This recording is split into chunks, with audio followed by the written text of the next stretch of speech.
بەڵازان و خۆشەویستانمان زیاتر لە ساڵێکە هەموو ڕۆژێک تاکی مسلمان لە تەواوی جیهاندا وەکەوەی کە زامێک برینێکی بۆ زیاد بێ بەوەی کە دیمەنەکانی غەزە دەبینێت ئەوەندە ئازار دەچێژین لە ناخەوە. بۆیە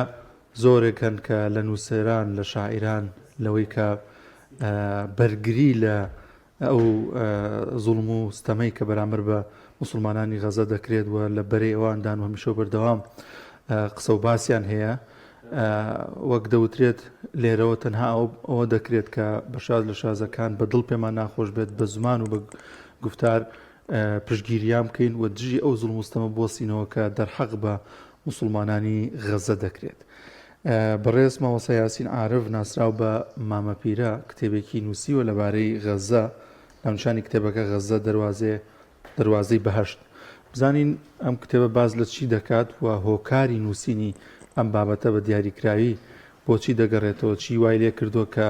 کتێبێک لەو بارەیەوە چاپ بکات و باز لە مسلمانانی غەزە بکات وە بەشێکی کتێبەکەشی بە کۆمەڵێک شعر هۆنیوەتەوە. مامۆستا گیان زۆر بەخێر بێ. زۆر سپاس بەخێر بێت. هۆکار چی بوو کە خۆت سەرقاڵ کرد بە نووسینی کتێبێک بۆ غەزە؟ وڵای نووسین بە شێوەیەکی گشتی بۆ دەربڕینی هەست و بیری کەسەکە بێگومان تر لە هەر بوارێکا بێت کە مرۆڤ شتێکە نووسێت کەواتە شتێکی هەیە بیڵێت. ئەوە شیاوەتە شتێکی فکریە بیر و ڕای خۆی دەربارەی شتێک دەرەبڕێ، یاوەتە هەستێکە کە لە لای دروست بۆ و پێی خۆشە ئەو هەستە دەرببڕێ. کتێبەکەی من هەردوو بابەتەکەی تێدایە. لانی یەکەمی باسێکی ئەم شەڕی غەزەیە هەر لە تۆفانی ئەقسا بە تایبەتی کە باسێکم چۆن ڕوویدا و چی ڕوویدا و بەڕای من بە کێشەگات. لانی دووەمیشی هۆنراوەیە، بەشی دووەمی کە لە هۆنراوەشە مرۆڤ زیاتر هەستی خۆی دەرەبڕێت کە ئەو ڕووداوانەی کە جەنابەت باس کردووە نزیکەی 14 مانگە بەداخەوە بەبەرچاو هەموو جیهانەوە بە هەموو واتایەکی جێنۆسایت میلەتێک جێنۆسای دەکرێت. بێگومان کاریگەری لەسەر هەموو ئەو کەسانە ئەبێت کە ئەیبینن، چونکە مرۆڤ هەستی هەیە، مرۆڤ ناتوانێت بێ هەست بێت. منیش بۆ هۆنراوانە هەستێک خۆم دەربڕیەوە. زۆر باش مامۆستا، چۆنێکە خەریکی نووسینی ئەم کتێبێت و کەی بوو فکری ئەوەت بۆ هات کە کتێبێک لەسەر غەزە بنووسیت؟ لە حەقەتدا کتێبەکە لە 3 مانگی یەکەمی شەڕی غەزەدا نووسراوە. بە هیچ شێوازێ باسی 100 ڕۆژ زیاتری شەڕەکە ناکات، کەوا ئێستا ئەبێتەوە 14 مانگ بەسەر شەڕەکەدا ئەڕوات. من لە سەرەتاوە وەکو هەموو کەسێککە لە ئیخبارەوە با بڵێن جۆم لە بابەتەکە و تەماشای بابەتەکەمە کرد. ئیتر جاروباریش هەر لە فەیسبووکەکەی خۆم پۆستێکم لەسەر ڕووداوەکانە کرد یا ڕای خۆم دەربارەی هەندێشت دەرەبڕی. دوای ئەوەی کە پۆستەکانم زۆر بوو، دوای ئەوەی کە چەند هۆنراوەیەکیشم لەسەر نووسی و هەستێکم لەلا دروست بوو، ئەو کاتە بڕیارمدا کە هەر بیکەمە کتێبێک بە تایبەتی دوای ئەوەی کە چەند و چوونێک لە کوردستان دروست بوو کە بۆچی ئەبێت ئێمە گرنگی بە غەزە بدەین. پێم خۆش بوو خەڵکەکە بیبینێت و لاوەکان بە تایبەتی بیبینن تاوەکو بتوانن وزەیەک ورەیەک لەو ڕووداوانەوە وەرگن. باشە، سەرڕای ئەوەی کە کۆمەڵێک نووسینە لەسەر غەزە نووسیوەوە دواتریش هەستی خۆت لە شارەکاندا دەربڕی و هەر لە کتێبەکەدا دادنەوە، ئامانجی سەرەکی تۆ لە دانان و نووسینی ئەم کتێبە چی بووە؟ ئامانج وەکوتم لە قسەکردن چییە؟ مرۆڤ ئێستا ئەگەر پێناسەکەیان کرد بێت بۆی کە گیاندارێکە بیرەکاتەوە، پێناسەی کۆنی فەلسەفی بۆ مرۆڤەوەیە کە گیاندارێکە قساکات، ئەتوانێت هەستی خۆی دەربڕێت، ئەتوانێت باسی ئازارەکانی خۆی بکات یا خۆتوانێت بیرۆڕاکانی خۆی ڕوون بکاتەوە. لەبەرەوە ئامانجەوەیە کە ئەو خەڵکەی کە ئایبینن چی ڕوێدات بە تاخیشەوە بە تایبەتی ئێمەی مسلمان بەگشتی و ئەتوانم بڵم خەڵکی غەزەش لە ئێمە نەکبەتتر و قوربەسەرتر میدیای جیهانی هەتاوەکو سەردەمی سۆشیال میدیا بە شێوەیەکی گشتی با بڵێن بەدەست بزوتنەوەی زایۆنیستەوە بووە. ئەوانیش بەردەوام بەو شێوازە زانیاریان بڵاوکردێتەوە کە خزمەتی ئامانجەکانی خۆیان نەکات ئەوە تا 70 ساڵە ئەو کیانەیان وا بە ئێمە ناساندووە کە نمونەی شارستانێتی ڕۆژئاوایە کە نمونەی وڵاتێکی دیموکراسیە کە تەنها وڵاتێکە لە ڕۆژهەڵاتی ناوەڕاستە بە یاسا ئەڕوا بەڕێوە کە لووتکەیە لە پاراستنی مافی مرۆڤ و ڕێزی مرۆڤدا ئەوها ئەو کیانیان ناساندووە گەرچی ئێمە لێرە لە ڕۆژهەڵات هەندێک بینیمانە و هەندێکمان باوەڕمان وانە بوو بێ بەڵام لە لای زۆربەی ڕۆژاوایەکان ئاها ئیسرائیلیان ناسیوە ئەم شەڕە پێچەوانەی ئەم شتانەی تقریبەن بۆ هەموو دنیا ڕوون کردەوە کە دەرێخات کە ئەمە وڵاتێکە ڕێزی هیچ یاسایەکی نێودەوڵەتی ناگرێت بەی شێوازە ڕێژی مرۆڤ و ناگرێت بە ئاشکرا بە ڕۆژی نیۆڕۆ کۆمەڵکوژی دەکات و پەیوەست نییە بە هیچ بنەمایەکی تەنانەت ئەخلاقیشەوە لەبەرەوە تۆ ناچاری لە کاتێکی وایە کە شتێکە بیستی باش دەزانی حقیقەتەکە شتێکی ترە ناچاری شتێک دەربارەی بڵێت بەواتایەکی تر من یەکێکم لەو کەسانەی بڕوام وایە ئەو شتەی پێویست نەبێ مرۆڤ نەیڵێت و ئەو شتەیشی لە ناخەوە فشارێکت لەسەر دروست نەبوو بێ بۆ ئەوی بیڵێیت نەیڵێیت چونکە ئەگەر مرۆڤ شتێک بڵێت کە پێویست نەبێت ئەو کاتە تەنها کاتی کەسانی تر بەزایەدا جگەل لەوەی کە کاتی خۆشی بەزایەدا وە شتێکیش بڵێ شتەکە لە ناخی خۆیەوە دەرنەچوو بێت ئەو کاتە کاریگەری لە فکر و ناخیێر هیچ کەسێک ناکات غەزە وەکو هەزەوایە هەموو مرۆڤێک ئەهەژێنێ نەکەر ئێمە موسڵمان ئەو تا لە ڕۆژاوە ڕۆژانە با بڵێن خۆپیشاندان هەیە چەندان جار با بڵێن بەرپرسانی ئەو وڵاتانەی کە دەستیان هەیە لەو کۆمەڵکوژیە یاخود بەچەک یا باش شوێکی تر یارمەتی ئەو کیانە ئەدەن کاتچنە دەرەوە کاتچنە ناو خەڵکەکەەوە سەدان کەس لە بەردەمیان هەڵەسێ و هاواریان لێکە کە ئێوە بەشێکن لەو جێنۆسایدە ینی کەسانێک کە با بڵێن بە ئیمانەکەش بە خەڵکی غەزەوە نەبەستراونەتەوە بەڵام لەلایەنە ئینسانیەکەوە هاواریان لێ بەرز بۆتەوە ئەی ئێمە کە وەکو مسلمانین وە بێ بە برای خۆمانیان بزانین ئەگەر لەو لایەنەشی لێلادەین ئێمە وەکو کورد میلەتێکین ئەزانین داگیرکاری واتای چییە ئەتانین زوڵم و زۆرداری واتای چییە و ئەشزانین خەبات چەندێ قوربانی دەوێت لەبەرەوە ناکرێت تۆ وەکو کوردێک کە هەموو تەمەنت با بڵێن خەبات بووە بۆ ئازادی گەلەکەت ئەمڕۆ بڕۆی لایەنگری داگیرکەری بکەیت کە هەموو تەمەنت خەبات بووە و تێکۆشان بووە بۆ دادپەروەری بۆ مافی ئینسان ئەمڕۆ بڕۆی لایەنگری کیانێک بکەیت کە بە ڕۆژ نیوەڕۆ یاسانی و دەوڵەتەکانە شکێنێەوە جێنۆسایدی میلەتێکەکە لەو لایەنەوە من لە لای خۆمەوە زۆر بە پێویستم زاریوە کە لاوانی وڵاتەکەم ئاگدار بن کە هەموو شتەکان بە چاوێکی غەربی و بە میدایەکی غەربی و بە بۆچوونێکی ڕۆژاوایی وەرنەگرن بەڵکو پێم وایە زۆر لە حەقیقەتەکەم قسۆتە بەردەستیان مامۆستا لە چەند خاڵێکدا ئامانجی ئیسرائیلت باس کردووە لەم شەڕەدا پێت وایە ئامانجەکانی پێکاوە وڵی من خۆمنا با بڵێن پسپۆرەکی سەربازیم و بەڵامەوەندەی کە من لەسەر بابەتەکە لێکۆڵینەوەم کردووە ئەوم کردووە و باشکراش لە کتێبەکەمە ئامانجەکانی ئیسرائیلم دیاری کردووە من لای خۆم 5 ئامانجم دیاری کردووە 3 ئامانجیان ڕۆژانە خۆیان بە ئاشکرا دەڵێن کە ئامانجی ئێمە لەم شەڕە ئەوە بووە یەکەمیان با بڵێن ڕزگارکردن و گەڕانەوەی دەست بە سەرەکانیانە کە ئەیانەوەی بیان گەڕێنەوە دووەمیان لە ناودان و چەککردنی ئەو بزوتنەوە چەکداری هەیە کە لە غەزە هەیە کاوە ئامانجی دووەمیانن بەحسابیەوەی بۆی جارێکی تر هەڕەشە بۆ سەر کیانەکەیان دروست نەبێ سێمیشان ئەوەی کە با بڵێن بتوانن وڵاتەکەیان یاخود ئاشتی وڵاتەکەیان بپارێزن ئەمڕۆ نەک من هەموو پسپۆڕانی سەربازی دەڵێن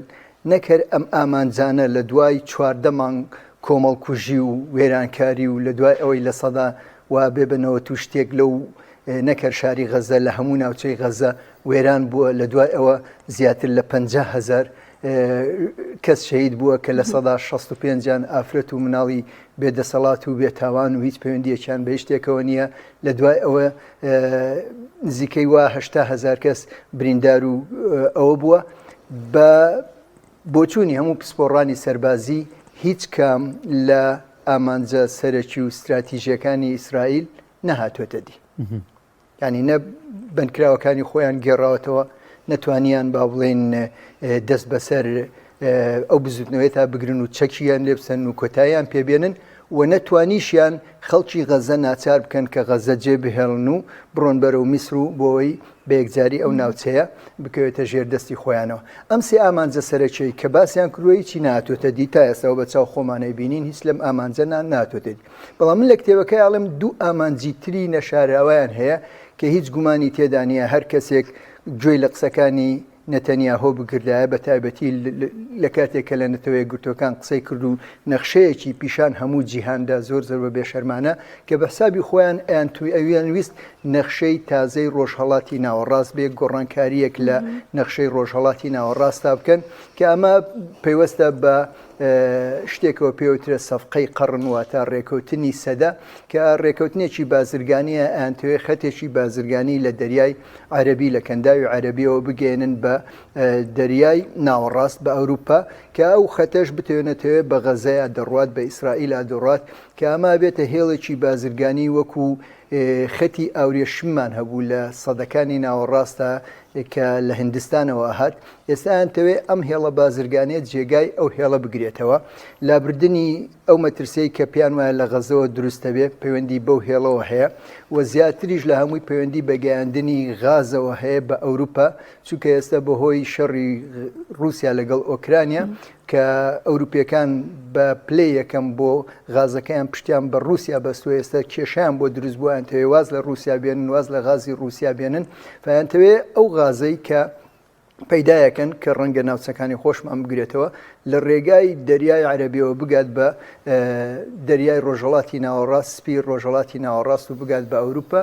بەلای ئەوان ناڕوا فام بابەتەش وەکو هینێکی با بڵێن هۆیەکی حەقیقی کە هەم ئەبێ غەزە بێدەنگ بکرێ وای لێ بکرێ لەگەڵ ئەو پرۆژەیەدا یەک بگرێتەوە و هەمیش ئەوەی کە ئەمە خەونێکی کۆنی زایۆنیستە کە یانەوێ وڵاتێکی گەورە بۆ ئیسرائیل دروست بکەن و لە نەخشەی کۆنی خۆیانە و ئەوانە شێ بە حسابی خۆیان کە متەدەین و کە زایۆنیستن بە ئاشکرایانەوێ با بڵێن وڵاتەکەیان گەورەتر بکەنەوە و لەبەرەوەی بچووکە و جیان نابێتەوە لەبەرەوە هیچ گومانی تێدا نیە کە مەبەستە حەقیقەکەیان ئەوەیە کە خاچی کە داگیر بکەن و خەڵکی غەزە ناچار بکەن کە کۆچ بکەن بۆ سینا و کە ناوچەکەیان بۆ جێبهێڵن بۆ ئەو کاتە ئەو بازرگانیە لە ژێر چاودێری ئەوان و لە ژێر دەسەڵاتی ئەوانە بێت کە ئەوەش تاوەکو ئێستا نهاتوێتە دی و من پێشموانیە بە شەڕ و بە کوشتار و بە وێرانکاری و بە جێنۆسایت هەرگیز هیچ کام لەم ئامانجانە ئەتوانرێ بەدی بهێنرێ. زۆر باش مامۆستا کتێبەکە با باسی لە کتێبەکە بکەین لە چەند بەش پێک هاتووە و هەر بەشە و باسی چه بابەتێک دەکات. کتێبەکەەوە کوتم لە تۆفانی قساوە دەست پێکە باسی ئەم شەڕاکە یەکەم باشی بریتە لە کورتەباسێک دەربارەی تۆفانی قسا و ئەم تۆفانە چی بوو و بەڕای من بۆچیش هەڵی کرد پاشان هاتوومەتە سەر ئەوەی شەڕ چییە مرۆڤ بۆچی شەڕەکات لەوێدا ناچار بووینە باسی ئامانجەکانی ئیسرائیل بکەین و هەروەها ئامانجەکانی با بڵێن بزوتنەوەکەش بکەین کە ئەوان ئامانجیان چیە ئەوان بۆچی ئەم هێرشیان کردووە ئەوان بۆچی وەک خەڵکەڵێ ئەم کێشەیان دروست کردووە ئامانجی ئەوان چییە و پاشانیش ئەوەی کە بەچوو ئەگات وە کام لایەن ئەتوانن سەرکەوتن بەدەستبێنن هەموو شتانم تەوان بەڕاو بە بۆ چوونی خۆم تاوتێ کردووە لە کتێبەکە. زۆر باشە مامۆستا لەم کتێبەدا بەدیاریکرایی تۆ باس لەوە کردووە لە چەند خاڵێکدا کە جیهانی عەرەبی جیهانی موسڵمانانی وە بیرخستەوە کە قەزیەی ئیسرائیل بەردەوامی هەیە و هەڵبەت حەماس وای کرد کە دووبارە ئەمە بێتەوە سەر مێزی گفتوگۆ و موسڵمانان بە خۆیاندا بچنەوە وڵاتانیاری بە خۆیاندا بچنەوە ڕووی ئەوانش دەرکەوێت کە هیچ کات پشتگیری لە مسلمانان ناکەن هەمیشە لە بەرەی ئەو وڵاتانەدان کە لە بەرژەوەندیانەوانی مەسلحەتی وی بە دیاریکرایی خاڵێکە کە بۆ گەنجان نووسی و نووسیتەنەوەی پۆبجی بە ئاگاهێنایە بەبەستی چی لەنەوەی پۆبجیانی ئەوان ئەمنەوەیە پێدوا بوو کە بێ ئاگا بنەوانی کە لە سۆشیال میدیا و خەریکی یاری ئەلکترۆنیەکان و بابەتانە من زۆربەی تەمەنمەوە 4 ساڵە گەڕاومەتەوە کوردستان ئەگەر ناوێن بنێنەوەی پۆبجی لەگەڵنەوەی پۆبجیا بەسەرە بم زیاتر لەگەڵ گەنجە ئەسوڕێمۆک لەگەڵ کەسانی هاوتەمەنی خۆمە دابنیشم و ئەشتوانم بڵێم لێکۆڵینەیەکی باشم لەسەر تێگەیشتن و هەست و بۆچوونیان کردووە. مەبەست لەونەوەی پۆی بجێ چییە؟ ئێستا ئێمە خۆمان لە کوردستان ڕەنگە گەنجی وامان هەبێ بڵێ خۆزگەم بە کاتی سەددام، خۆزگە بۆ کاتی سەددام بخوازێت. لەوەڵام گەنجەکەوا ئەڵێ کۆمەڵێک هۆکار هەیە کە گەیانێتێ ئەو نائومێدیەی کە خۆزگە بەو کاتە بخوازێ. بەڵام لە هەمان کاتدا گومانی تێدا نییە کە تێناگە ئەو سەردەمە چۆن بووە، کێشەکانی ئێمە لەو سەردەمەیە چۆن چی بووە، ژیانی ئێمە لەو سەردەمەیە چۆن بووە، لەو سەردەمەیە ئێمە چەندێ ناڵانومانەوە چۆن هیچ جۆرە ئازادیەکمان نەبووە، بۆ نمونە نەماتوانیوە بەرنمەیەکی ئەوها تۆمار بکەین. لەبەرەوە لەوە تێناگا خۆزگە بەوە دەخوازێت. گەنجانی فەلەستین بەگشتی و غەزەش کەوا 20 ساڵە گەمارۆ دراون، ئابلوقیان لەسرە، هیچ پێویستیەکی وایان پێناگات لە پۆبجێەوە و لە سۆشیال میدیاوە کە گەنجەکانی تر ئەبینن لە ئیسرائیل چۆنەژین، هەندێک ڕەنگە بڵێ خۆزگەم بەوە یعنی تێناگا کە بۆچی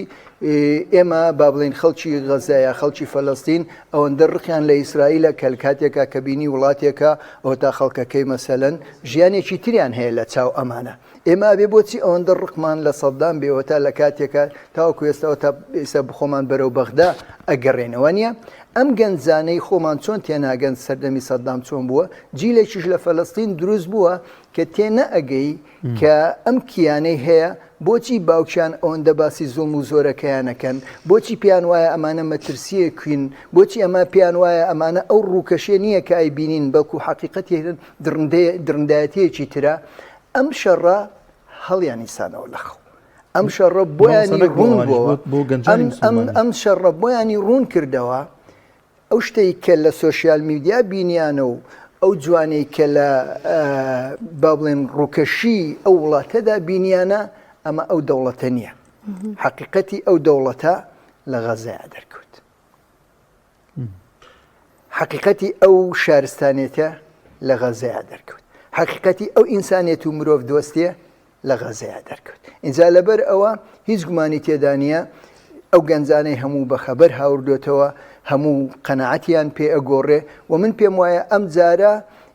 قەنەعەتی خەڵکی نەکرد فەڵەستین وەکو تۆڵی نەکرد موسڵمانانەوە تا جیهانی گۆڕیوە و ئەمە بۆ چەندەها جیلی تر بەردەوامە بێت. چونکە بۆچی بۆ نمونە ئێستا گەنجێکی لای خۆمان باسی ئەنفالی بۆ ئۆکەین، بەڵام چەند شتێکی سادەی دیکۆمەنتێری نەبێ شتێکی وامان لا نییە کە پیشانی بدەین وانە، بەڵام ئەوەی لە غەزەدا ڕوئەدات هەمووی تۆمار کراوە.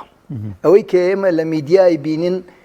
بەشێکی زۆر کەمیە و حەقیقەتەیە کە لە وڵاتەدا ڕوویداوە. چەندان کەسەر بە مۆبایلەکانی خۆیان کارەساتیان تۆمار کردووە. ئەم شتانە کە تۆمار کراوە دوای نەک 2 جیل 3 جیلی کردووەکەوەی لە کوردستانە ڕوویداوە، دوای 20 جیل 30 جیلی تریش پیشانێ دەیتەوە. ئەمە ئاوهای لەمان کردو، ئەمە ئاوهای لە وڵاتەکەمان کرد، ئەمە ئاوهای لە باپیرە گەورەی تۆ کردووە. دەبەرەوە ئەم جارەیان ئەمە لەبیر ناچێتەوە، ئەمە لەبیر ناچێتەوە. هۆکاری لەبیر نەچوونەوەکەشی هەر ئەوەندە نییە کە چەندێت تاوانێکی قێزەون و گەورەیە، بەڵکو هۆکاری لەبیرچوونەکەی ئەوەیە کە تۆمار کراوە بە نووسینیش نا، بە وێنە و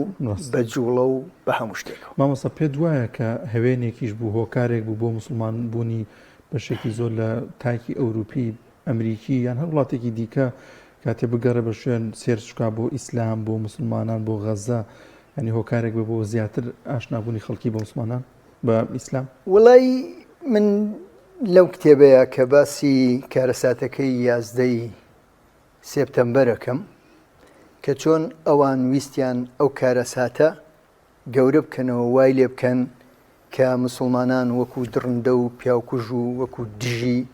دژە شارستانێت بە جیهان بناسێنن. ئیتر ڕۆژانە باسی مسلمانە کرا و کەسێکی ڕیژدارە هێنرایە سەر شاشە و ئەمە لەوێ تەقینەوەی کردووە، ئەمە لەوێ ئامادە بووە خۆ تەقینەوە بکات و ئەمە لەوێ چی کردووە و ڕۆژانە شەڕەکانی ئەفغانستان و دوایش عێراقیان پیشانەدا. تەمەنی تر باس هەر باسی با بڵێن موسڵمان بوو، بەس وشەی موسڵمان گۆڕابوو بە تیرۆریست. ئێمەش خەڵکی وا لێ کرد عەربزان ئەمانە چین، ئەچوو شتێکی لەسەر ئیسلامە خوێنەوە. ئەرە بزانینەمە بۆچی توێ خۆی بتەقێنێتەوە ئەم فکرە چیە ئەم بیر و باوەڕە چیە ئەمە بدەی لە کوێ هاردووە ئەچوو قورئانی خوێنێتەوە لەبەر ئەوە ئەگەر چەنە با بڵێن فشارەکە لەسەر موسڵمان زیادی کرد و چەندێ موسڵمانیشان کوشت بە دڵنیایەوە ئەڵێم ئەوەندە و بیست ئەوەندە لە خەڵکی خۆیان و لە ڕۆژاوایەکان بەهۆیەوە ڕویان کردە قورئان و کە قورئانیان خوێندەوە بۆ هۆی ئەوەی کە ڕایان بگۆڕن دەربارەی ئیسلام زۆریان موسڵمان بوون زۆریشیان وایان لێ هات کە بەی شێوازە ئیسلام با بڵێن بە دینێکی تونوتیژ و مسلمان بە کەسێکی تیرۆریست نەزانن هەمان شت ڕوویدا لە تۆفانی ئەقسایە هەر لە سەرەتای تۆفانەکەەوە سەرۆکی کیانەکە نەتنیاهۆ منەڵم نەتن چونکە وشەیەکی عەرەبیە خۆی نەتنە اینجایا هۆیە بۆیە ناڵم ناتەنیاهۆ نەتنیاهۆ عەرەبەکانی شاروا پێڵێن نەتنیانی گەندەڵ پیس بۆگەن ئەم کابرا بۆگەنە هەر لە سەرەتاوە ویستی هەمان ڕوودا و بقۆزێتەوە بەو شێوازەی ئەمریکا قۆستەوە ویستی ئەمە وا لێ بکات کە ئەمە کۆمەڵێکی تیرۆریستن و هێرشێکی تیرۆریستیان کردووە مناڵیان سەر بڕیوە زگیافرەتیان دڕیوە تەعەدای ناموس و جنسیان کردووە هەموو دنیایان لێ کۆ بکاتەوە ئەو بۆ ئەمریکا یەکەم کەس بوو باوەڕی بەو پڕۆپاگەندانە کرد و سەرۆکی ئەمریکا و دوای وەزیری دەرەوەیان و دوایش وەزیری بەناو بەرگریان خۆیان گەیاندا ئەوێ و هەموو هاوخەمی خۆیان دەربڕی و هەموو ئەو قسانەی نەتنیاهۆیان دووبارە کردەوە دوای خۆیان بۆیان دەرکەوت کە هیچ کام لەم شتانە ڕووی نەداوە بۆ کۆمە تەنها پڕۆپاگەندەیەک و درۆیەک بووە کردویانە و بیستیان چی بکەن ویستیان کارە ساتەکەی تۆفانی ئەقسا هاوڕێککەن هاوتاکەن لەگەڵ کارە ساتەکەی 11 سێپتەمبەرە ئەمانیش وەکو بڵێ هەموو دەوڵەتانی جیهان کۆبکەنەوە لە دژی با بڵێن ئەو بزوتنەوەی بەکاری بێنن بەڵام ئەوەی کە ڕووی نەدا ئەوە بوو وردە وردە دەرکەوت کە ئەو شتانەی ئێڵێن ڕاست نییە و لە هەمان کاتیشدا ئەوەی کە خەڵکی غەزە کردیان ئەوەی کە لە خەڵکی غەزە ئەبیندرێت کە چۆن خۆڕاگرانە خانۆکەی ڕوخێ لەسەر کەلاوەکەی دانیشتووە ئامادە نییە ماڵەکەی جێبێڵێ کابرایەکە خێزانەکەی و هەر 6 مناڵەکەی شەهی دەبێ هیچتاڵێ حەسبی الله و نعم الوەکیل هێ زۆر ئارامە ئەمە وای لە خەڵکی ڕۆژاوا کرد کە بزانن ئەم ئارامێ لە چۆوە دێت ئەم خۆڕاگیرێ لە چۆوە دێت ئەم ئینسانانە لە چی دروست بوون باوەڕەکەی کە ئێسەوتمان گەشتوتە 53,000 و شتێک شەهید ئەڵێن بەس لە ماوەی ئەم ساڵەدا بەس لە فەڕەنسا زیاتر لە 50,000 کەس مسلمان بووە جا لەو لایەنەوە من بەردەوام ئەڵێمەوەی ئێمە وەکو بۆ دینەکە بە حەقەتدا بۆ دینەکە ناگرین لەبەرەوەی هەرچیەکیان بووە دینەکە هەر پەراسێنێ هەر خەڵک گەورە ئەبێتەوە هەر ڕۆژ بە ڕۆژ زیادەکە ئەگەر ئەم شەڕانەوە هەموو شەڕەکانی تریش بۆ ئەوە بوو بێکە ڕای بگرن ئەوە بە هەموو لێکۆڵینەوەکانی خۆیان ئەم دینی ئیسلامە لەم سەدەیە دەبێتە یەکەم دین لە هەموو جیهان کە شوێن کەوتوانی لە هەموو دینەکانی کە زیاترە بێت کە ئێستا بەحسا بەبێ مەسیحیەکان بن کە 2 ملیار کەسن کە من پێم وایە مسلمانەکان ژوا گەشتونێتە 2 ملیار کەس گەرچی ژمارەی ڕسمی لە 1,600,000 و شتێکە خۆی ئەگرێتەوە بەڵام بەرحاڵ ئەگەر 1,600,000ش بێ بە هەموو لێکۆڵینەوە ڕۆژاوایەکان ناگاتە کۆتایی ئەم سەدەیە و ئەبێتە دینی یەکەم ینی زۆرترین شوێن کەوتوێ بێت بۆیە لەو لایەنەوە ئێمە کێشەمان ئەوە نییە بەڵام ئەوەی کێشەمانە نەک هەر ڕۆژاوای دەرخست بەڵکو بێدەسەڵاتی و نەبوونی و مردووی مسلمانانیشی دەرسەوە مامۆستا تۆش لە کتێبەکەدا ئاماژەت پێ کردووە لێرەش زۆرێک دەیانوت حەماس چۆ بە قولەی قافە یان نەیانوت پەلاماری شێری نووسویەوە هەڵوێستت چییە تۆ چۆن ڕوونت کردوتەوە کە ئایا وایە حەماس چۆ بە قولەی قافە و پەلاماری شێرێکی نووسویەوە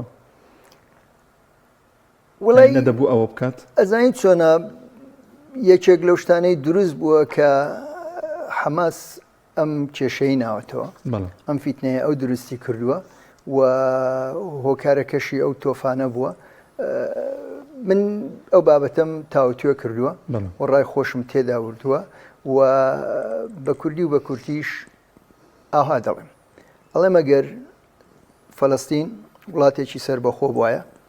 ئەگەر هیچ خەڵکی غەزە هیچ نەبێ بە ئارامی بۆ خۆیان بژیانایە ئازادی خۆیان هەبوایە سنوورەکانی خۆیان بەدەستی خۆیانەوە بدوایە ئیسرائیل وەکو هاوسەیەک هیچ با بڵێن دەستێوەردانی لە غەزەدا نەبوایە ئەو کاتە وەک هیچ کێشەیەکیشیان نەبوایە بەواتایەکی تر ئەگەر تۆفانەکە خاڵی دەستپێکردن بێ ئەوە ڕاستە بێ بڵێن دەستیان پێکردووە بەڵام ئەگەر تۆ بزانی ئەمە شەڕێکە ئەمە کێشەیەکە 75 ساڵ تەمەنێتی 75 ساڵە بەردەوامە ئەم تۆفانە بێ و هێرشێکی تر بێ و لێدانێکی تر بێ تەنها هێرشێکە لە شەڕەکەیە کە کۆتایی ناتووە تەنها کێشەیەکە کە 75 ساڵ تەمەنێتی ئەو کاتا بێ سەرەتاکەی بۆ سەرەتا بجێڕیتەوە کەواتە لە چۆ دەستی پێکردووە کە گومانی تێدا نییە لەوە دەستی پێکردووە کە زایۆنیست وەکو بزوتنەوەیکی زایۆنستی بە ناوێکی دینیەوە ویستیانە یەهودیەکانی ئەوروپا بە تایبەتی و پاشانیش ڕۆژاوە بەگشتی هەر لە ئەمریکاوە و کەنەداوە پاشانیش هەتا لە ڕۆژهڵاتیشەوە هەموو یەهودیەکان کۆ بکەن و لەو شوێنەیە با بڵێن کۆیان بکەنەوە و دەوڵەتێکیان بۆدا بمەزرێنن کە ئەوەش فکرەی زایۆنست و هرتزلە کە هیچ پەیوەندیەکی حەقیقی بەلایەنێکی دینیەوە نییە گەرچیان تەوێ بە ناوی دینەوە کارە بکەن چونکە لە سەرەتادا کیان هەڵبژاردبوو کە لە ئەفریقیا و دەوڵەتیان بۆ دروستکەن دوایی باش تاوتوێ و بابەتە بۆیان دەرکەوتووە کە شوێنێکی باش نییە دوای گۆڕیان بۆ ئەمریکای لاتینی کە لەوێ دەوڵەتێکیان بۆ دروستکەن ئەگەر لە ئەفریقیا دروستیان کرایە لە ئەمریکای لاتینی دروستیان کردایە ئەو کاتە چی بیانوێکی تریان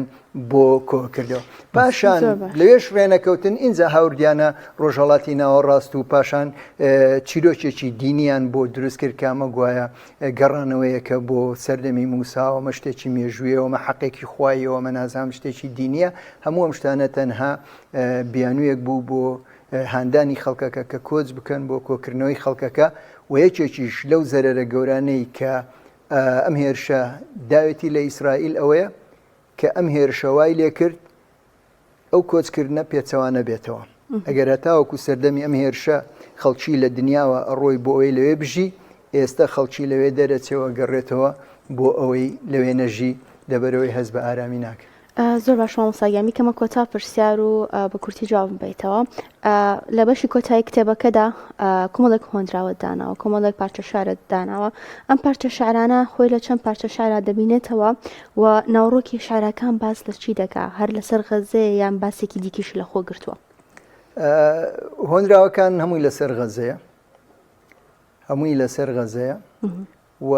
مرۆڤی چەند پارچە هۆندراوە بە تایبەتی ینی هەستی خۆی دەرەبڕێ من هەستی خۆمە دەربارەی ئەو کارە ساتە دەرم بڕیوە و باسی ئەو ڕووداوانم کردووە وەکو ژمارە نەمژماردووە چەند هۆندراوەیە بەڵام کۆمەڵی هۆندراوەی لە خۆ گرتووە هەندێکیان درێژ و هەندێکیان کورتن پێم وابێت جەنابەدەر ئەم کتێبەش نیە ینی کتێبی دیکەش دەیە بزانام چەند ساڵ پێش سەناسانێکشمان بۆ ئەم کتێبانە کرد وا بوو لە ڕاستیدا من ئەو دوو کتێبی لەوێ دامناونەوەانە ژیان نامەکەی خۆ من بەشی یەکەم و بەشی دومین و دوو کتێبی تری هۆنراوم هەیە یەکێکیان بە ناوی چوارینەکانی مامە پیرەیەکیشیان بە ناوی ئاهیدڵ واروها دوو کتێبی وەرگێڕاویشم هەیە لە زبانی ئینگلیزیەوە بۆ کوردی کاوانش باسی دادگایکردنەکە و گرتنەکەی خۆم و ئەوشتان زۆر باش زۆر سپاس دەکەین ڕێز مامە پیرە نووسەری کتێبی غەزە دەواازی بەژی خوا بەخێر بێ سپاس